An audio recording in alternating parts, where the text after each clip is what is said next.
යමදූත සූත්‍රය කියන සූත්‍රයක සූත්‍ර විභාගයේ බුදුරජාණන් වහන්සේ දේශනා කරන මහණෙනි යම රජවරු ඉන්නවා මම මේ කතාව කියන්නේ කාගෙන්වත් අහලා නෙමෙයි. මගේ නුවණට මගේ ඥානෙට බෙල මගේ අත්දැකීමෙන් මම දැකලා මේ කියන්නේ. යමපල්ලෝ කියන කොටසක් ඉන්නවා. ඒ කොටසක් නැතුව නෙමෙයි. මගේ ඥානෙට දැකලායි මම මේ කියන්නේ මේ කාගෙන්වත් අහගෙන කියන එකක් නෙමෙයි කියලා මේ ආකාරයෙන් විග්‍රහ කරලා පැහැදිලි කරලා තියෙනයි සූත්‍රය. යම් කිසි පුද්ගලයෙක් දැන් කරන කටයුත්තක් තියෙනවා.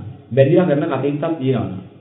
මෙන්න මේ කටයුත්ත ඒ පුද්ගලයාගේ ඊළඟ අත්දැකීමට උ බලාපොරොත්තු තියාගත්තොත් එහෙම ලෝකයේ මම මෙසේ කිරීමේ ජීවත් විය යුතුයි.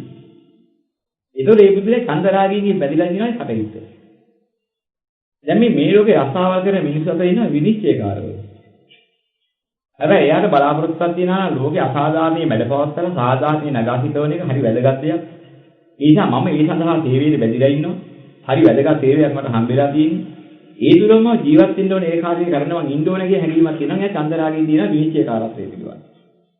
විනිශ්චයකාරත්වයේ චන්දරාගයෙන් ගියාගෙන මලෝ. ඔහුගේ පරම සංකාරය වැළලා තියෙන ඒක නෙමෙයි. එයා උපදින විනිශ්චය කරන්නාව පිරිස යම් තැනක දින්නේ අන්නේ පිරිසේ හේතුඵලයක් වශයෙන්. විපාකයක් වශයෙන්. ඒ විනිශ්චය කිරීමේදී එයා විනිශ්චය කරපු ආකාරයන් අනුව ඊට ගැළපෙන දෙනක් ඔහු එකින් තෝරාගෙන තීරලා යන කර්මයක්. චාතුරු මහා රාජිතගෙන් දෙවියන්ට අයිති කොටසේ. භූතයන්ගේ පටන්ගෙන පාලනය කරලා ඉඳන් සංවර කරගෙන ඒගොල්ලෝ හික්මා ගන්න පැත්තකින් උපදිනවා ওই විනිශ්චය කරන පිළිවෙල. ඔය අතරින් අග්‍ර විනිශ්චයකාර මහා විනිශ්චයකාර ආදී වශයෙන් ඉහළ තැන්වලදී ගියේ කෙනා මොකද කරන්නේ ඔක්කොගේම නඩුව හන දෙන්න කියලා උපදිනවා යම රජුගේ. යම රජුගේ උපදින. එයා ගිහලා උපදිනවා ඒක. ඒක තමයි යම රජුගේ. ඉතින් ඔතනින් මොකද කරන්නේ? ඔතනින් ශ්‍රේෂ්ඨ බුද්ධිලේ තීක්ෂණ බුද්ධිලේ යම රජුගේ කියලා ප්‍රධානී අවශ්‍යයෙන් පින් කරගන්නවා. එයා තමයි එතනත් ඉන්නේ ප්‍රධානී අග්‍ර විනිශ්චයකාරවා. ඉතින් ඒක හේතුඵලයක් වශයෙන් කර්ම විපාකයක් වශයෙන් ගිහින් උපදින තැනක් උපදින්න සලස් වෙන තැනක්. ඒකට හේතුවක් ඒ පිළිබඳව තියෙන චන්දරාගය. එතන උපන්නට පස්සේ මොකද කරන්නේ? ආයි එයා අවිද්‍යාව නිසා එයා තේරුම් ගත්තේ නැහැ මේක තමයි ලොකු වැඩි කියලා හිතාගෙන ගියේ නැහැ හිර වෙනවා ඉතින්. ආයි යාර එතනින් බහැරට ගිහිල්ලා නම් තව වැඩ කර බැහැ කියලා දාවක්. අර ලෝකයේ විද්‍යාව හොයා දෙන්න යන විද්‍යාඥයෝ කුටියට හිර වෙලා කාමරෝට හිර වෙලා කාමරේ දොස්තර බහින්න නැතුව තමන්ගේ පෞල් කර ඔක්කොම පෞල් ජීවිත කලාකප්පල් වෙලා ගියත් එයා අත්තරින්නේ නැහැ කාමරේ. ඒක දින ගොඩ කැලලක් අහුලන්නවත් අතු ගන්නවත් පැත්ත පරාතට ඉන්න දෙන්නේ නැහැ කාටවත්. දැන් කාගේ කම්මල වාගේ හදාගෙන හදරටල එයාගේ පරීක්ෂණ කෑලි, නූල් කෑලි, වයර් කෑලි හැමදේම දාගෙන හැමතැනම යන්ත්‍ර සූත්‍ර කෑලි දාගෙන එයා අමුතුම ලෝකයක ජීවත් වෙනවා වෙන ලෝකයක් නෙවෙයි. දැන් මේක සංකාරයක්. එයා ඒ තුල ඉන්නවා. ඒ තුල පවතින මේ පැවැත්මේ අගය කරන තැනක් එයා. මෙන්න මේ වගේ මේ ලෝක සත්‍යය පැවැත්මේ ඒ දැන් අගය කරලා ඒ දැන් උඩ බැඳෙනවා. බැඳිලා ඒ කටයුතු හිතෙන් කයින් වචනෙන් කටයුතු කරනකොට ඒ සංකාර ගොඩ නැගෙනවා. ඒ සංකාරයෙන් අනුකූල විඥානය සංකාරපත්‍ය විඥානං කියලා උඩ එවෙදම ගොඩ නැගෙනවා. ඔව් ඉන්නේ බලාපොරොත්තු වෙන්නේ. ඒ විඥානීය අතීත අනාගත වර්තමාන තුන් කාලය හා සම්බන්ධයි. ඒ සම්බන්ධයෙන් අතීතයේ කරුණු වර ගන්නවා අධ්‍යක්ීම් ගන්නවා වර්තමානයේ පරිශීලනය කරමින් ක්‍රියාත්මක කරනවා අනාගතයක් මනෝරාජ්‍ය වශයෙන් ගොඩනගනවා. ඔය ගොඩනගාගෙන ඔයකින් හටගත්ත සම්පීඩනය කියනවා ඒ දේ පිළිබඳ විඥාන. ආ චක්කු විඥාන, සෝත විඥාන, ගාන විඥාන, જીවහා විඥාන, කාය විඥාන, මනෝ විඥාන කියන්නේ මූලික විඥාන 6ක්. මේකේ මූලික අවස්ථාව විපාක විඥාන. පුද්ගලයා ඒ විපාක විඥාන මට්ටමින් ඉන්නේ නැතුව නැවතත් සංඛාර ගොඩනගමින් නැත්නම් මේ පැවැත්මට ආසාවෙන් පැවැත්ම බලාපොරොත්තු වෙනවා. පැවැත්ම අගය කරමින්. ඒ ඇසකන දිවනාදී ශරීරයේ මන කියන මේවට හටගන්නා වූ දැනීම්, පෙනීම්, ඇතීම් ආදී දේවල් යොමු කරන්න පටන් ගන්නවා Tamanට අවශ්‍ය කරන පැත්තට. අනිතර අවිද්‍යාවහගත විඥාන හටගන්නවා බලාපොරොත්තු ඇති කරගෙන. අන්නේව තමයි අවිද්‍යාපත්‍ය සංඛාරා සංඛාරපත්‍ය විඥාන කියලා. අර විපාක විඥානෙ නෙමෙයි අර ගොඩනගෙන විඥාන. අවිද්‍යාව නිසා කිව්වේ මොකද? ලෝකේ වටිනා දෙයක් තියෙනවා පැවැත්මේ මේ ආකාරයේ වටිනවා. මේ ආකාරයෙන් වෙන්නේ සිටීම හොඳයි. සමහර අය හොඳ පැත්ත අල්ලා ගන්නවා සමහර අය නරක පැත්ත අල්ලා ගන්නවා. කොයි පැත්තෙන් හරි අල්ලාගත්තේ පැවැත්ම හොඳයි කියන එක. පැවැත්මේ අවස්ථාවක් මේ ස්වභාවය හොඳයි. පැවැත්මේ මොන ස්වභාවයක් හෝ හොඳයි කියලා හිත පීඩේව පුද්ගලයා එතන උපදින හේතු වෙන්නා වූ දේන් අත්හැරලා නැහැ. බණ කියන එක හොඳයි කියලා හිතා හිටිනවා බණ කියන්නේ කියලා උපදින්න පුළුවන්. ඥානවන්තයෙක් කියලා දීකන නුවණක් ඇත්තෙක් කියලා අනුන්ට දෙසා ඉඳ උපදින. අර පොටිරහඳුරු අනුන්ට බණ කියා කියන්නේ කැමැත්ත අත්හැරීනේ අරිහත් වෙනපත් වෙන දීච්ච බලාපොරොත්තුවක් නෑ. ඊට වඩා ලොකුන අනුන්ට බණ කියන්නේ. ඕම කරගෙන මේ අත් දෙවෙනි දැක්කා. කකුසාන කෝණාගම කාශ්‍යප කියන බුදුරයන් වහන්සේලා තුන් දෙනෙක්ගේ කාලෙදිත් මම බණ කිව්වා. අදත් බණ කියනවා. ඔච්චර ලොකු දෙයක් මම කරන්නේ. හොඳ ප්‍රශංසාවක් ලබන්න පුළුවන් කියලා බුදුරයන් වහන්සේට කියනවා. ඔය සිද්ධිය කියන උන්වහන්සේ නිහඬ වෙයිද? උත්තරයක් දුන්නේ නැහැ සත්‍යයට බල නිහඬ වෙයිද? උත්තරයක් දුන්නේ නැහැ නැගිටලා යන්නේ තුච්ච පොඩිල යනවා කියලා. තුච්චය කියලා කතා කරා. මෙච්චර ගරු වැඩක් කරමු මෙච්චර හොඳ වැඩක් කරමු මට ඇයි මෙහෙම කිව්වේ? ඒ ස්වාමීන් මෙහෙම කියන්නේ මම. උඹ බුද්ධාගම තුනක් විශ්ේ රාශිය අඳුනන්නේ. උඹ වෙලේ කරගන්න. උඹ අනුන් හදන්න හදහද කියන්නේ උඹ ඔබ හදන්න දෙන්නේ නැහැ. ඒකේ දුච්චද? ඒ නිසා උඹ හැදෙන්න බලපන්. උඹ වෙලේ කරගෙන ඉන්න. අදවත් මේක ඇවිල්ලා. තවත් මුලාවට පස්සලා යන්නේ. ඒ පාර තමයි රාශී කල්පනා නැගිලා ඇත්ත වශයෙන් අද කෙසේ කොහොම අධිහත්යටපත් වෙනවා කියන බලාපොරොත්තු වෙන නීල කර්මස්ථාන පිළිගන්න කියලා කියන්නේ. ඉතින් මෙන්න මේ වගේ බල කියන්නේ බලාපොරොත්තු වෙන ඒ බලාපොරොත්තු වල උප්පත්තියක් ලබනවා. හැබැයි ඒක හොඳ උප්පත්තියක්. මම මේ බුද්ධ ශාසනයේ තියෙන කාලෙක මෙච්චර වටිනා අධිහත් ඵලයපත් කරගන්න නැතුව ඒක ගැන හිතන්නේ නැති එකයි තුච්ච කරන්නේ. මෙන්න බල කියන එක තුච්චයි කියවා නෙමෙයි කිව්වේ. උතුමන්ගේ වැඩවල හැදීටයි ඒ කියන්නේ. දැන් අපි හිතමුකෝ පුංචිලා මේ බයිසිකලයක් පදිනවා දැකලා රෝද තුනේ බයිසිකලයක් පදිනවා ඌ හරි කඩිසරයි කඩියා වාගේ හරි ලස්සන හරි සන්තෝෂෙන් බලනවා. අවුරුදු 18ක් විතර ගිය එකක් මොකද කරන්නේ අර පුංචි බයිසිකලේ බලලා ඌ ඒ හරියෙන් එහෙ පැද්දොත් එහෙම හපන් පුතා හපන් කියනවා. මේ ගොයි ආකාර පොතක් අල්ලන්නේ නැහැ ජීවිතේ අපි. මේ කාලකන්ණියා මොකද මේ කරන්නේ කියලා එයාට බලිනවා. අර අවුරුදු දෙකේ වේලා ගවදිනකොට හපන කියේ තව එයා උද්‍යෝගයකටපත් වෙනවා. දැන් මේ වෙනසක් තියෙනවා. ඉතින් මේ වචන කිව්වේ තැනට ඔබින විදියට. ඒ වගේ අපි ළඟින් සුච්චයි කියවහම බණ කියන එක සුච්චයි කියලා උදලයන් අහපේ දේශනා කළා කියලා එහෙම ගන්න ගියොත් එහෙම අපි තැනට ඔබින විදියට ගත්තේ නෑ. මේක අපි ඔබ දකින්න ඕනේ. අනුන්ට ආධාර උපකාර ධර්ම දේශනා කිරීම අති උතුම් දෙයක්. ධර්ම දේශනා කරන කෙනාට අමෘතය ලැබෙනවා කියලා බුදුරජාණන් වහන්සේ එහෙමත් පෙන්නපු තැන තියෙනවා. ඒ තරම් උතුම් කියලා. නමුත් තමන්ගේ වැඩේ කරගන්න ඕනේ. ඒක අත්හැරලා කරොත් මේක මහ දුච්ච වැඩක්. තමන්ගේ වැඩේ කරගන්න ගමන් අනිත් අය ධර්ම දේශනාවෙන් උදව් කරන එක ශ්‍රේෂ්ඨයි. හැබැයි ඔහු එකේ බැඳිලා නැති බව ඒකට දාන්නවා. මම අනුන්ට බණ කියන්නේ මේ ලෝකේ බැඳිලා නැහැ. මගේ වැඩේ කරගන්න ගමන් ලැබෙන අතිරේක ලාභයක් වශයෙන් තමයි මේ අනිත් අය විදියට කරලා දෙන්නේ. ප්‍රධාන කාරණේ මගේ විමුක්තිය. මෙන්න මෙතෙන්ද හිත හිතුව කෙනාට බණ කොච්චර බණ කිව්වා සංඛාරයක් වෙන්නේ නැහැ. මතු පැවැත්මවල හිතුවකාර වෙනවා. අන්න ඒක තමයි පුණ්‍ය පාප පහිනස්ස කියන්නේ. හරි හතේදී පින් පව් දෙකම නැති කරනවා කිව්වේ ඒකයි. පිනවන දේවලුත් නැහැ. දුක්ඛයිද දේවලුත්. ලෝකේ පිනවන පැත්ත දීප්තයි. මට පිනවන දේ නැති වැඩකුත් නැහැ. අන්න පින් නැහැ කිව්වේ ඒක. උන්වහන්සේ පිනට හේතු කරගෙන යහපත් කටයුතු කරන්නේ නැහැ. උන්වහන්සේ මල් පූජා කරනවා. ඒ වගේම නොඑක ආකාරයෙන් මේ අපි අපපස්ථාන කරනවා. ඒ වගේ ගුරු ගෞරවයෙන් යුතුව හලකනවා. මේ ඔක්කොම කටයුතු කරනවා.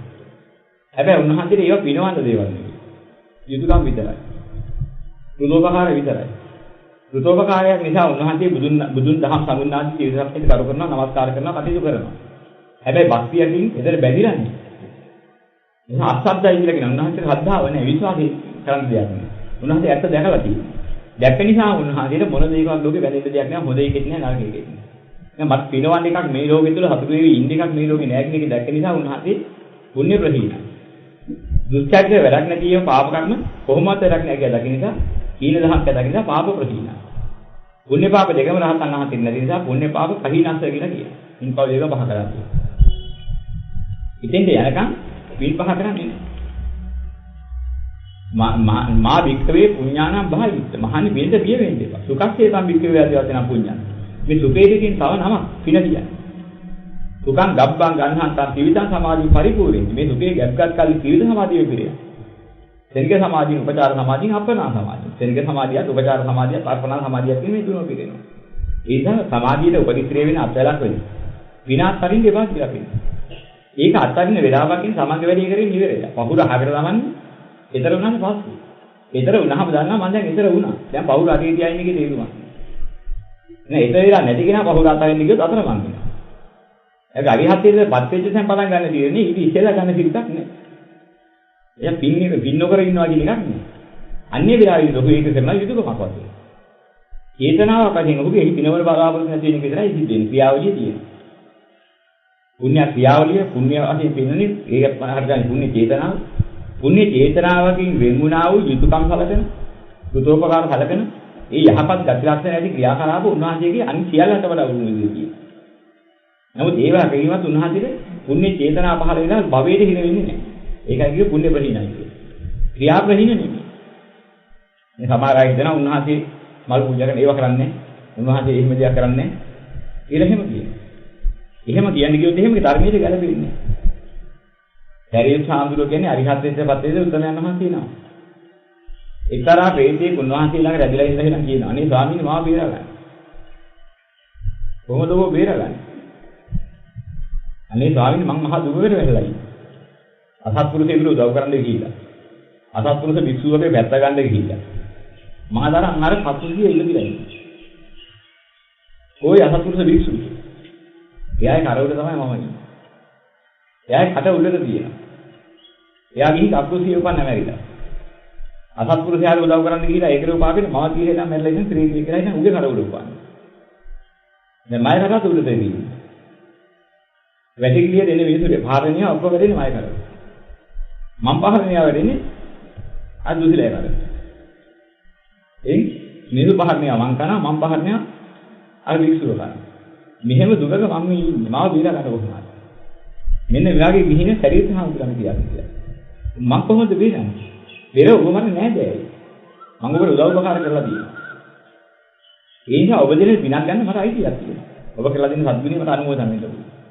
මම මොකද කරන්න ඕනේ?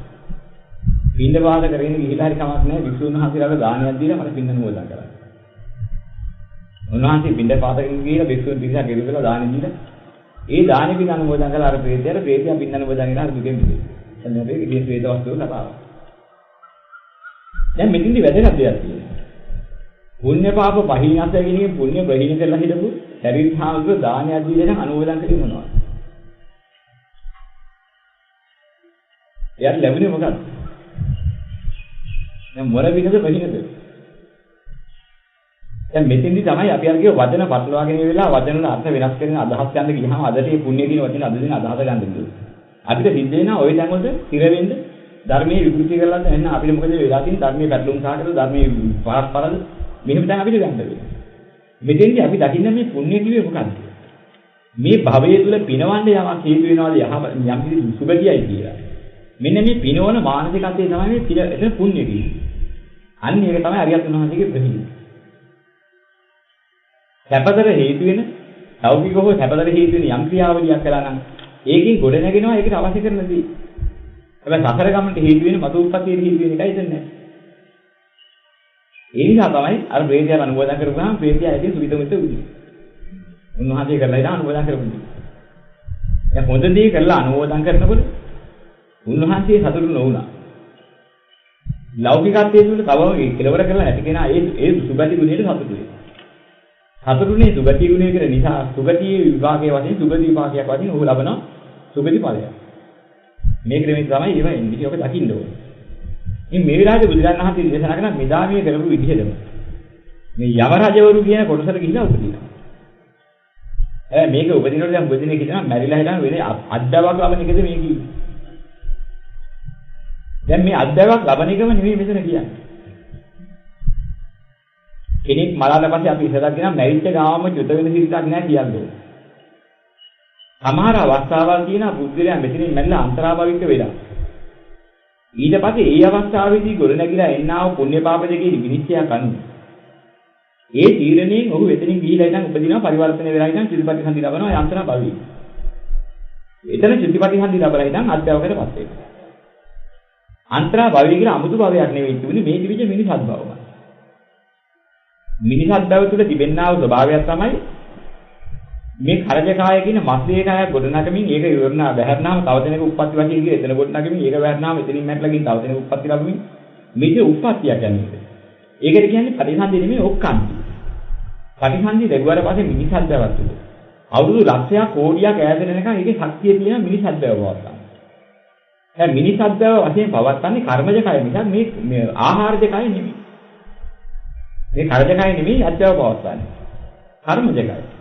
කර්මජ කය නිස්පාදනය කරන්නේ මේ ලෝකෙ මුකුත් ඕනේ නැහැ. කර්ම විපාකයෙන් හටගන්න කර්මජ රූප තමයි ඒකට හේතු වෙන්නේ. කර්මජ විපාකයේ කර්ම විපාකයේ ගොඩනගෙන රූප නිසා ඒ කර්මජ අධ්‍යාව කියන රූපසම කායිකත්වය. මෙන්න මේක තමයි අද අපි ගන්තබ්බය අන්තරාභවික ආදී වශයෙන් නම් වලින් හඳුන්වන්නේ. අන්තරාභවික කියන්නේ ගන්තබ්බය හඳුන්වන්නකට තව නමක් විසක් අන්තරාභවික කියලා 아무තු භවයක් නෙමෙයි. මේ භවයේ ගමන තුල අපිට පේන තැනක් තියෙනවා නොපෙනෙන තැනක් තියෙනවා. මස්ලේ කයක් අගෙන පහළ වුණා පේනවා. කර්මජ කය පේන්නේ නැහැ. ඒක අවිශේෂ රූපේ. භූත රූප ප්‍රසාද රූප දෙක අවිශේෂයි. අන්න අවිශේෂ වැස්සල පස්සේ මොදෙන්නේ අන්තරාත්මනා කියලා අපි කියනවා. අතුරු දහම් වුණා කියලා කතාව හදලා තියෙන්නේ ඒක පේන්නේ නැතුව කියලා. භවයේ තුලම පේන්න ඇතුව ඉන්න අවස්ථාව සහ පේන්න නැතුව ඉන්න අවස්ථාව. මෙලොවින් එලොවට යනවා එලොවින් මෙලොවට එනවා කියනවා. සත්‍ය සැරිසරන්නේ අවිද්‍යාව නිසා සැරිසරන්නේ මෙලොවින් එලොවට යනවා එලොවින් මෙලොවට එනවා කියනවා. අන්න මෙලොවින් එලොවට යන එලොවින් මෙලොවට යන කි මෙලොවින් එලොවට යන කියුවේද අන්නේ නොබෙන්නේ පැත්තේ සූක්ෂම කායිකත්වය දැනෙන්නේ. ආයි එලොවින් මෙලොවට එනවා කියන්නේ මස්ලේ එකක් ඇටි ගැබ කර බීලා ඉඳන් හරි නැවත මස්ලේ එකක් ගියේ විහිලා බේන්නේ. ඉතින් ඔය විදිහට නොපෙනී ඉන්නවා, පේන්නේ ඉන්නවා, නොපෙනී ඉන්නවා, පේන්නේ ඉන්නවා මේ විදිහින් අවුරුදු ලක්ෂයක් තිබුණාර ප්‍රතිසන්දියේදී ලැබු ශක්තිය අධ්‍යාප පවත්වන්න. අවුරුදු ලක්ෂයේ අතරමඟ ත්‍ෘතියක් ආවේ නැත්නම්. ඔව් පේන නොපෙනෙන මේකින් දෙආකාරී ක්‍රියාත්මකකින් අර අවුරුදු ලක්ෂය ගෙවුණා. ඒ අවුරුදු ලක්ෂයේ සමහරවල් මේ මිනිස් වාගේ කය 100 ගාණක් දහස් ගාණක් ඔහු ලබලා දෙන්න පුළුවන්. ඒ අරගත්ත කය හැමදේම කය මැරෙන්න පුළුවන්. ඒයි චුත උනේ. සූක්ෂම කයෙන් අහකට යනවා. ඒ තිබුණ ආකාරයෙන් ගිහිලා තව ගැබකට ඇතුල් වෙනවා. ඒ ගැබට අනුකූල විදිහට කර්ම ශක්තිය සකස් කරලා එතනින් ගෙනිනවා. ආයෙත් ඊට අනුකූල ඒ මට්ටමට උස්ම හත් වෙලා වැඩෙනවා. ඒකයි වැහැරලා යනකොට ආයෙ වැහැරලා ගිහලා ඒකයි වැහැරලා ගියාම ඉතින් ආයෙත් යනවා. තව විහිකට යනවා. ඔන්න ඔය යන අතරතුරදී හරියට අපි දැකලා තියෙන දෙයක් අපේ අත්දැකීමක් අර හීටර් එක කියන කොවිල් එක නෙනාය වතුර හත් කරන ගන්න උපකරණ. අපි වතුරට දාලි වෙලා ඉතින් මේ විදුලිය දුන්නාම ඒකේ විදුලිය හපේපුවා. වතුර උණු වෙනවා. දැන් වතුර උණු වෙන්නේ මොකද්ද උනේ? අර හීටර් කම්බියේ කියලා 7 වෙනි තිබිච්ච උණුසුම් වෙනි තිබිච්ච කම්බිය රත් වෙලා යනවා. ඒ රස්නේ වතුරට උරා දානවා. ඒකේ තමයි වතුර උණු වෙන්න පටන් ගන්නේ. හැබැයි පෑන් දාලා තියෙන බලම වතුර තියෙනවා නම් වතුර උණු වෙවි කියනවා. එහෙම. අර කම්බියේ නිරුපද්දිතා. අපි ඔහොම තියෙද්දි අර කරන්ට් විදුලි වේගය එහෙමම දීලා තියෙද්දි අපි අර හීටර් එක කිව්ව උපකරණේ වතුරෙන් හදලා තමයි විනාඩියක් යනකොට පුස්තක පිටිලා. පැය ගානක් තිස්සේ නොපිච්චි තිබුණා. වතුරෙන් හදලා ඉන්න වැඩි වෙලා ගන්නාම නේ පිටිලා ගියා. මොකද උනේ? ඒකෙන් නැගෙන උෂ්ණත්වයේ තනිකර ඒකට දරන්න බෑ. ඒකේ යමකට උරාගෙන වෙනස් ක්‍රියාවලියක් සිද්ධ වෙනවා. වතුර උණු වෙවි දිනවා වතුර ඉන්නේ. ඒක පිච්චෙන්නේ නැහැ. මෙන්න මේ වගේ අපි යම් කිසි කර්ම ශක්තියක් සිද්ධ කරලා ඒ කරපු කර්ම ශක්තිය තුළින් දැන් මේ අධ්‍යාව පරිවර්තනය කරන්න හේතුකාරක කියන කර්ම ශක්තියක් ගොඩ නැගිලා තියෙනවා අපිලා. අර හීටර් කොයිල් එක වතුර දැම්මා වගේ මස්ලේ එකයි මේක අතුල් කරලා තියෙනවා සම්බන්ධතාවය. සූක්ෂමකයි. දැන් මේකේ සම්බන්ධතාවයේ තියෙන තාක්කල් ඒ පරිවර්තනයේ බාධකයක් පවනුයි මේකයි පවත්වන. මේකයි මිදිලා අහකට ගියෝ. කැලවිලා අහකට ගියෝ. අර සූක්ෂම කයර තනිකර අර කිවිගේ ඒ අධ්‍යාව පවත්වන කිනාව කර්ම ශක්තිය පවත්වන්න බෑ. අර ඊට වඩා වැඩි වෙනස් කරලා තියෙන කර්ම ශක්තිය ක්‍රියාත්මක කරන අධ්‍යාව පරිවර්තන චිත්ත වේලා ප්‍රතිසන්දී ලබන අය අධ්‍යාව. මෙන්න මේ නිසා වැඩි හරියක් චිත්ත වෙන්නේ අන්තරාපය වෙන්නේ නැහැ ඔය ගන්ධබ්බ කියන අවස්ථාවේ.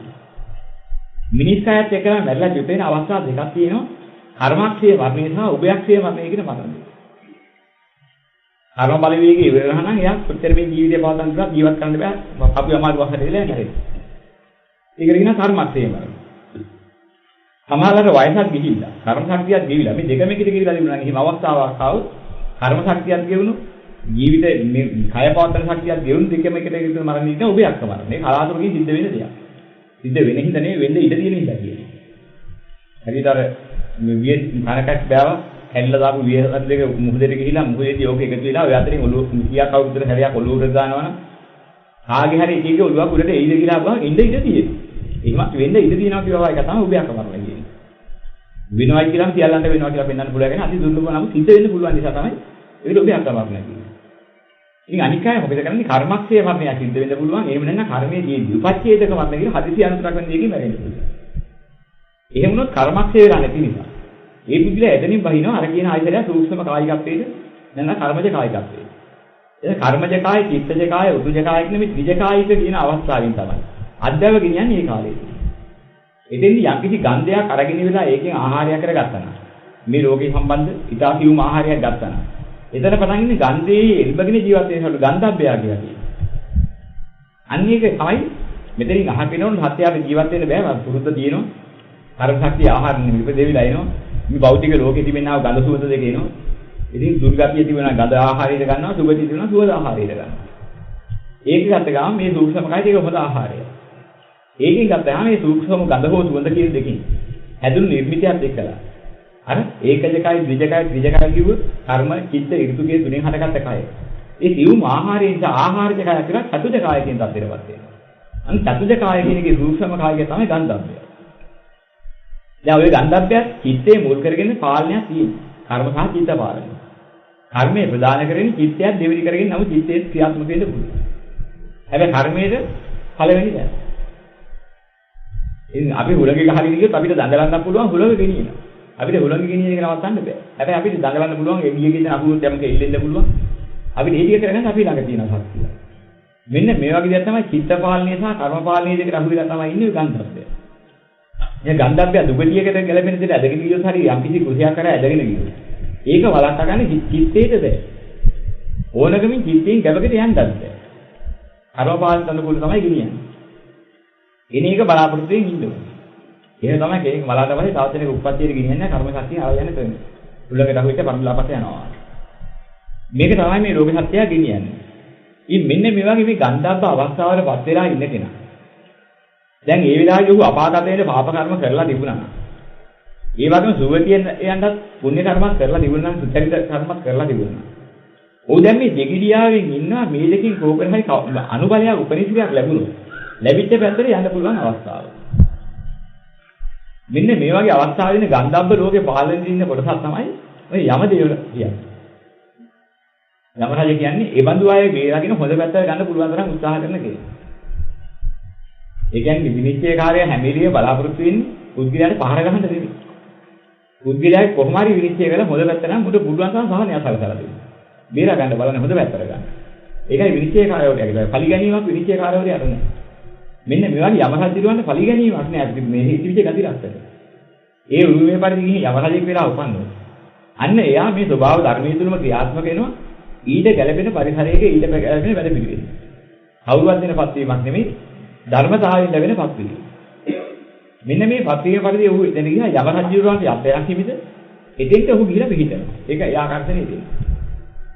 අපි යම්කිසි වායුවක් බැලුම් එකකට පුරවලා සැහැල්ලු වායුවක් පුරවා දැරියෝ. කවුරුවක් ගෙනියන්නේ ඒ ධර්මතාවයම ඒ සැහැල්ලු වායුව යම් තැනක තියෙන්නේ ඒ කරා ඒ බැලුම් ටික උස්සගෙන යනවා. ඊළඟ ඒ මට්ටමේ නවත්වනවා වාගේ. අන්න අර යමරජුව වෙන්න තියෙන කර්මය කරපු එක. බැලුම් එක අලයි යනවා වගේ ගෙනිහිලා ඉතින් ඊට ගැලපෙන යම ලෝකේ අපිට සකස් වෙලා තියෙන ලෝකේ යම් ලෝක පුරේ ඉතුරු දෙන්න. ඕක ගෙනිහිලා ඉඳින්න ගිහින්. අබාන් කියනවා එතන යමරජ පහළ වෙනවා. දැන් ඉතින් යම් කිසි කර්මයක් කළා විනිශ්චයයට පස්සේ කරගන්න බැරුව. කාගේ හරි උපනිශ්‍රයකින් මේ දෙපැත්තට කොයි පැත්තට හරි යන්න පුළුවන්. ඊ පැත්තට ඉන්නේ බලලා කැන්නුව පැත්තට දුවනවා. අන්න එහෙම අවස්ථාවක් තුළ ඉන්නවා මේ පුණ්‍ය කර්ම පාප කර්ම දෙකම කරගත්තා. මෙන්න මේ වගේ බලවත් විදිහට කරගෙන දෙපැත්තෙන් සම වායි කරගෙන තිබුණ කෙනාට. දැන් උපනිශ්‍රේ සම්පත්තියක් ලැබුණොත් ලැබිච්ච පැත්තට යන්න පුළුවන්. අපි කරන පින්පව් හේරම මේ විශ්ව සතහනක සතහල් වෙනවා. කරන හැම ක්‍රියාවක්ම. ඒවා එකිනෙකට කලවම් වෙන්නේ නැහැ. එක එකනාගේ බුද්ධිලාගේ කරපු හොඳ නරක අනිත් කෙනාගේකට කලවම් වෙන්නේ නැහැ. මෙන්න මෙහෙම දෙයක් තියෙනවා. මේක දැකපු ඉරිසිවරු මේකට කියව පොත්ගුල් හතරක් තියෙනවා කියලා. පොත්ගුල් හතරක් තුළ මේවා තැන්පත් වෙනවා කියලා. මේ විශ්වයේ තැන්පත් වෙන එක්තරා ක්‍රමයක්. ඒක නාම ගෝත්‍ර වලට අයිති. ඒ තැන්පත් වෙනවා. මෙන්න මේ තැන්පත් වෙනවා හා සම්බන්ධයක් තියෙනවා අර කියන යමරජුරුවන්ගේ අර කියන කර්ම විපාකයේ ඉර්ධිය. ඒ කර්ම විපාකයේ ඉර්ධි පරිදි ඒ බුද්ධිලාරේ විනිශ්චය කරන ස්වයංක්‍රීය කම්පියුටරයක් ආගේ මුළු විශ්වය. මෙන්න මේ බුද්ධිලාරේ කර්ම ශක්තියෙන් ඇදලා යනවා අර කියන යම ලෝකයේ ගැලපෙන්න දෙන්න. එහෙම නැත්නම් එතන ඉන්න අනිත් පිළිස. ඒකට උදව් දීලා වරේ යන්න උඹට විනිශ්චයක් තියෙනවා කියලා යම දූතිය කියන කොටස ඒ වගේම කටයුතු කරපු අනිත් පිළිස. ඒ තෝල්ගේ පෙරක දూరు එමෙ ඉදී තෝ එකට යනවා ඒකට යන්නේ. ඒගොල්ලෝ ඔතන ඉපදිලා ඉන්නා නේද? පොලිසියේ ඉන්න පොලිස් නිලධාරී. ඒගොල්ලෝ තමයි යකින් යම දූතිය වෙන්නේ. ඒගොල්ලෝ මොකද කරන්නේ? මේ අවස්ථාව බලා ඉන්නකොට අරියන් නියෝගයක් දෙනවා. ඔන්න අහවල් බුද්ධිලාගේ ජීවිත කාලේ අවසානයේදී ඉන්නේ. බුද්ධිලාගේ චරිතය මෙන්න මෙහිමයි තිබුණේ. මොකද පරිශ්‍රණයේ විවර්තන තිබුණේ ඒක නිසා ඒකයි ගැළපීලා ඉන්නේ. එයාට පේනවා අර කියන අර පොතේ පේනවා. එයාට අවශ්‍ය කරන්නේ නැහැ. එයා දැනුම් දෙන හරි දූතයින්ද. අහවල් දෙන ඵලයන් ඒ බුද්ධිලා අරපරින්. බුද්ධිලා කොහොම හරි බේර ගන්න පුළුවන් අවස්ථාවක් තියෙන බව පේනවා. බලමු සීදීලා පුළුවන්ද කියලා. මෙහෙම කියලා යවන්න. ඒතර මොකද කරන්නේ? ඒකෙන් ගැලපෙන්නේ කීපෙදෙනෙක් ඇවිල්ලා අර පුද්ගලයා මෙහෙම වැරෙන්න ආසන්න මොකද එනකොට පෙනීසිලා හිටන් කියනවා මේ වෙලාවට පේනවා ඒ ආධ්‍යාත්මික පැත්ත. අරගෙන යන්න ඇවිදලා ඉන්නේ උඹට විනිශ්චයක් තියෙනවා වරේ යන්න කියලා අරගන්න. අර සූක්ෂම කායිකත්වයේ මේ මහ පොළොව ප්‍රශ්නයක් නෙමෙයි. අපේ ඉතලක පරමාණුක ශරීරයේද මේ ඝනීභවනදී ප්‍රශ්නයක් නෙමෙයි අතරේ යන්න පුළුවන් කියලා. මෙන්න මේ අතරේ විදුලිය හැටියට යමක් දිගේ රෝහයක් අතරේ විදුලිය යනවා. කිරණ වර්ගයක් යනවා. අර කර්මජ ශරීරයේ මේ මහ පොළොව කිසිම ප්‍රශ්නයක් නෙමෙයි. දැනට ඔබින විදිහට හැදිලා තියෙන ඊට අනුකූලව හැදිලා තියෙන ඉතන පේනවා. අන්න එතෙන්ට ගෙනියන්නේ. මෙතෙන්ට ගෙනිච්චට පස්සේ සිහි දෙන්න. සිහි දීම කියලා එකක් කරනවා. සිහි ගන්නවා. ඒ පුද්ගලයාගේ මනසට දැඩගති නැති වෙලා යන්නේ. දයාව කරුණාව පහළ වෙන්නේ. අදහස් වෙනස් වෙන්නේ. අවශ්‍ය කරන ලෝකයේ පෙන්විය යුතු කොටසක් තියෙනවා. මේකට කියනවා දේව දූතයෝ 4 දෙනෙක් කියලා. මේ දේව දූතයෝ 4 දෙනා යම් කෙනෙක් දැක්කම ඒ පුද්ගලයා පව් කරන්න බයයි. පව් කරන්න අකමැති. දැක්කේ නැත්නම් පව් කරනවා කැමැති. එනිසා එතෙන් යහන්න. උඹ මේ පව් කරලා තියෙනවා. මේ දේවල් කරලා තියෙනවා. උඹේ විනිශ්චයක් නැත්තේ ඒකයි. ධර්ම විනිශ්චය උඹට හම්බ වෙලා නැහැ. ඔබ ද්විතීයකට කරලා පරිසන්දියක් ලබලා හෝ දැන් ඔබ ඉන්නදී කියන්නේ ඔබ දැන් අයාලේ ඉන්නවා වගේ ඉන්නවා. විනිශ්චයක් එනවා. ඉතින් ඇයි උඹ මේ ගෙනාවේ උඹට ඒක පෙන්නලා දෙන්නේ? උඹ නිදහස් කරගන්න පුළුවන්ද බලන්න. උඹ පළවෙනි දේව දූතයා දැකලා තියෙනවා. අද යමහජිරු අර මනුස්සයන් අර යම දූත සූත්‍රයේ කරන විදිහයි ඔය කියන්නේ. අහනවා ඔබ පළවෙනි දේව දූතයා දැක්කද? ස්වාමීනි මම අඳුරන්නේ නැහැ. කවුද කියන්නේ දන්නේ? අර මනුස්සයා උත්තර දෙනවා. උඹ දැකලා නැද්ද උඩුකුරුව ශරීරය ඇතුළේ දාලා තියෙන දරුවෝ? ඔය ලෝකෙ හිටියේ නැහැ. උන්චි ළමයි නම දැකලා තියෙනවා. ඒ ළමින්ට නැගිලා ගන්න පුළුවන් කමක් එහෙම තිබුණා. බෑනේ ස්වාමීනි. අතපය ගොරෝමින් කය උඩුකුරුව ගියාගෙන ඉන්න එක කවුද හැදුනේ? කවුද උත්සාහත් කරේ? ඒකම හැදුණා. ඒකටම පුළුවන් නම් තනියෙන් හැදෙන්න. ස්වාමීනි බෑනේ තනියෙන් හැදෙන්න. දෙමව්පියෝ නෑදෑයෝ අසල්වැසියෝ කවුරු හරි එකතු වෙලා මල මුත්‍රා හොදලා උස්මහත් කරලා කණ්ඩ බොන්න දීලා මෙහෙම තමයි ඒ තත්යෙන් ගොඩ ගන්නේ. ඇයි ඉතින් මොඩිය උඹට හිතුන්නේ නැද්ද? ඒ වගේ ලෝකික ඉපදිලා අනුන්ගේ ආධාරයෙන් උපකාරී ලැබිච්ච මම. ඒ බඳු ලෝකයාට අවැඩ කරන්න හොඳ නැහැ කියලා ඔබට හිතුන්නේ නැහැ. ඒ බඳු ලෝකයේ තුල පෝෂණයෙන් නැగిලා ඉඳන් කාය දරාගත්ත මම ඒ නිසා නේද මේ නැగిලා ඉන්නේ. ඒ ශක්තිය අරගෙන අවැඩක් අසාධාරණයක් ලෝකයට කරන්න හොඳ නැහැ කියලා ඔබට හිතුන්නේ නැති හිම උදව් කරපු ලෝකෙ. අනේ ස්වාමී ප්‍රමාද වුණා මං හිතුවේ. වරදකාරයා කවුද? මම උඹ වෙන කෙනෙක්. උඹේ අම්මා තාත්තා සහෝදර සහෝදරියෝ. එන්න උඹ දෙයකට වරදකාරය. අනේ ස්වාමීනි මගේ මුලාව නිසා මගේම වරද කියලා මම පිළිගන්නවා. ඉතින් උඹ දෙවෙනි දේව දූතයව දැක්කේ නැහැ. ස්වාමීනි ඒක කවුද කියලා මම දන්නේ නැහැ. මෙහෙම කියනවා. උඹ දැකලා නැද්ද? නොයේ අසාධ්‍ය රෝග හැදිලා. නැගිලා ගන්න බැරුව. පැත්ත වැටිලා. බොහොම අසාධ්‍ය දින මිනිස්සු උඹ දැකලා නැහැ. එහෙමයි නම් දැකලා තියෙනවා. ඒ මිනිස්සු කොහොමද යාවද ගොඩ ආවේ? අන්‍ය පුද්ගලයන්ගේ ආධාර උපකාර අරගෙන කබලා පොවලා, බේත් දීලා, අපුපස්ථාන කරලා, මේ විදිහට කළා ඉතින් පස්සේ දීලා, එහෙම කළා නිරෝගී කරලා ඔබ දැකලා නැද්ද එහෙමයි. එහෙම දැකලා තියෙනවා. ඉතින් ඒ බඳු ලෝකයට උදව් දෙන ඒ බඳු වන්නා පිරිසකට ඒ බඳු පිරිසකට මම අවැඩ කරන්න හොඳ නැහැ කියලා ඔබට හිතුන්නේ නැහැ. ඒක අයිතියක් අසාධාරණයක් කියලා ඔබට හිතුන්නේ නැහැ. අනේ ස්වාමීනි මට ඒක ඊගාට කියුනේ නෑ. ඒකයි මෙහෙම වුනේ. එනං ඔබ තුන්වෙනි දේව දූතයා දැක්කා. ස්වාමීනි මම තුන්වෙනි දේව දූතයා කවුද කියන්නේ දන්නේ නැහැ. ඔබ දැකලා නැද්ද? යාගන්නේ ගන්න වැරුව හැරමිටි ගහගෙන. ඇස්පීන් නැති, කන් ඇහෙන්නේ නැති, හොඳ කුදු වෙලා ඉන්න. Tamante වැඩපලක් කරගන්න බැරි වයසක මහලු දැකලා නැහැ. මහලු මහලියු දැකලා නැහැ. කාම දැකලා තියෙනවා. ඒ අය කොහොමද මේ ලෝකේ ජීවත් වෙන්නේ ඒ කාලේ? අන්‍යයන්ගේ ආධාරයෙන් උපකාරයෙන්. අන්‍යයන්ට ආධාර කරන උපකාර කරන ලෝකයකට ඇයි ඔබ හිඳින්නේ? ඔබ හිතුනේ නැද්ද එහෙම කරන්න හොඳ නැහැ කියලා. අනේ ස්වාමීන් ප්‍රමාද වුණා මමත් ඒක හිතා ගැනීමේ හැකියාවක් තිබුණා. ඔබ හතරවෙනි දේව දූතයව දැකලා තියෙනවා. ස්වාමීනි කවුද කියන්නේ මම දන්නේ නැහැ. ඔබ දැකලා නැද්ද මලමිනි? ස්වාමීනි මලමිනි නම් දැකලා තියෙනවා. ඒ විලාවේ උඹට හිතුන්නේ නැද්ද මේ උඩ පැනලා මේ ලෝකේ අයිතුකම් අසාධාරණයක් කරගෙන ඉන්න මටත් මරණය හම්බ වෙනවා. මරණීය උරුම කරේ මේ වගේ මරණීය උරුම කරගෙන තියෙන මම මොකද්ද මේක කියන අපරාධ කියන එහෙම හිතන්නේ හිතුන්නේ නැහැ. කොච්චර අල්ලගෙන ඉඳ හැදුවත් හම්බ වෙන්නේ නැහැ කියලා හිතුන්නේ නැති ඒවා දකින්න. අනේ ස්වාමීන් ප්‍රමාද වුණා මං එහෙම හිතුවේ. හතර දෙනෙක් උඹට ඇත්ත දැනගන්න ලෝකේ පහළ වෙලා ඉන්නේ. ඔය හතර දෙනාගේමත් ඔබ සිහි කරන්නේ නැතුව ඉඳලා. උඹ ඔය පව කරගන්න. දැන්වත් අදහස මොකද්ද? උඹට දැන්වත් තේරෙනවද? අන්න අවස්ථාව උදව් දෙනකොට කල්පනා වෙනවා. ඇත්ත වශයෙන්ම මේක අසාධාරණයක් කරලා තියෙනවා. මම ඊට පස්සේ පිළිලාවකට ඒ බඳු අසාධාරණ කරන්න බලාපොරොත්තු වෙන්නේ නැහැ කියලා මම හැදුනොත් එහෙම කරගන්න යන්න ඔබට යහපතයි. උඹ මෙහෙම බිරු කරලා තියෙනවා. මේ දැනම මේ බින් කරලා තියෙනවා. සී කරපන්. ඒ සී කරගන්නකොට මොකද වෙන්නේ? කරගන්න හම්බුනොත් වාසනාවක් මතු වෙලා ඉන්න. අර කියන මානසිකත්වයේ හරගෙilla. උඹේ වන්නේ දුගතිය නිදහස. උඹට දුගති මානසිකත්වයක් වුණ නැහැ. උඹට ගැලපෙන දේ මෙන්න මේ වගේ දැනක් තියෙනවා දැන්. එතන හිත තියෙනවා. එතන චිත්ත වේලා පරිසන්දියක් ලබන දුගතිය. අන්න එයා දුගතියට නා යම රජුරෝ කරන්නේ දුගතියට දාන එක නෙමෙයි පුළුවන් තරම් බේරන්න හදන්නේ. ඒ විලාවෙත් දර ඒ මොනවටවත් හරියන්නේ නැහැ මට කරපේක මම දන්නවනේ මම පොලිය ගන්නවා. එහෙනම් ඉතින් කරන්න දෙයක් නැහැ උඹට දුගතියට ඔබ කරව කවුද ඉන්නේ මේක. ඒවමයි උඹට විදුවන්නේ. උඹට කරපු මේ කවුරුවත් ඉන්නේ නැහැ බොම් විදින්න ඕනේ. මට කරන්න දෙයක් නැහැ. උඹ බේරා ගන්න තමයි මම පුළුවන් තරම් උත්සාහ කරන්නේ. උඹගේ මනස ඒ තරමට දූෂ්‍යයි. උඹට අයිතිවන්නාව තැනක් තියෙනවා. ඒ තැනට වැඩි එක බලාගෙන ගියවම නඩුකාරයා විනිශ්චය දුන්නාට පස්සේ අරින් ඇල්ලා මෙහින් ඇල්ලා ඇදගෙන යන කට්ටිය මෙහි ඉන්නවා වගේ අන්න යම් පල්ලෝ කියලා කට්ටියක් ඉන්නවා මෙහාට වර කියලා අල්ලගත්ත ඇදගෙන ඉන්නවා. ඒකට ඔය හැතිරෙන දරුවා දෙන්න. විනිශ්චයකාරයා බේරන්න හදලා බැරි මෙතන විනිශ්චයක් දෙනවා. උඹ කරගත්ත එකට මෙන්න මේ වගේ දඬුවමක් තියෙනවා. මං නියම කරන එකක් නෙමෙයි. ඔන්න ඕකයි සම්මතයි. ඕකයි උඹට හිමි. ඔය ටිකයි තියෙන්නේ. ඒ ටික දුන්නාට පස්සේ අනික් කට්ටියලා හැතිරලා ඉන්නවා. ඔය ටික එනකන් තමයි අපිත් බලන්නේ. අර මෙහා. ඒගොල්ලෝ හැතිරෙන මෙලොව තියෙනවා ඒක පිළි කට්ටිය මේක. ආයුධයන් අසාධාරණකම් කරන එක ගන්න. මම මලක් කපන්නේ. ඉතින් දෙන්නේම නෑ ඔකට. ආන් ඊජාතිය මිනිස්සු මෙහි. උන් ගිහලා උපදිනවා යම් පල්ලෝ වගේ. ආයුධයන් අසාධාරණකම් කරන එකෙන් දැක්කොත් ඕකට පල්ලා පොඩි කරලා ගහලා පුළුවන් තරම් වල දෙන්න ඕන කියලා ඔය මානසිකත්වයේ තියෙනයි කියලා යම් පල්ලෝ වෙලා උපදිනවා. උන් ලැහැත්තිලා ඉන්නවා අර යාති අවස්ථාව වලකම් අර උගේ බලාපොරොත්තු සතුට වෙන්නේ. කොපියාවගේම අහු වෙනකන් තමයි අපි කියන්නේ. අර මේ හරි කියලා අරගෙන යනවා. ඊට පස්සේ මොකද කරන්නේ? අර උන්ගේ බලාපොරොත්තු ඉෂ්ට වෙන්නේ ඒකට අවශ්‍ය ගෝචරයේ බුද්ධිලි හදගත්තාම අරකින් දහවද ඔක්කොම අපාවද දෙන්නේ.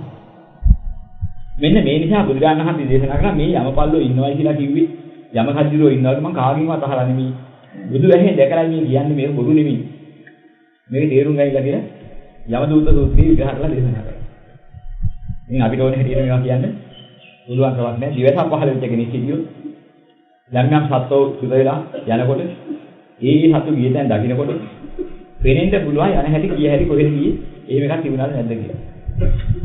එහෙම අවස්ථා ඇති කලාතුරකින් දෙනෙකුට හරි එහෙම දැනගන්න පුළුවන් කමක් දෙන්නවා. ඒක බුදුවක් නෙමෙයි ඉන්න බව ධර්මයේ සඳහන් කරලා තියෙනවා.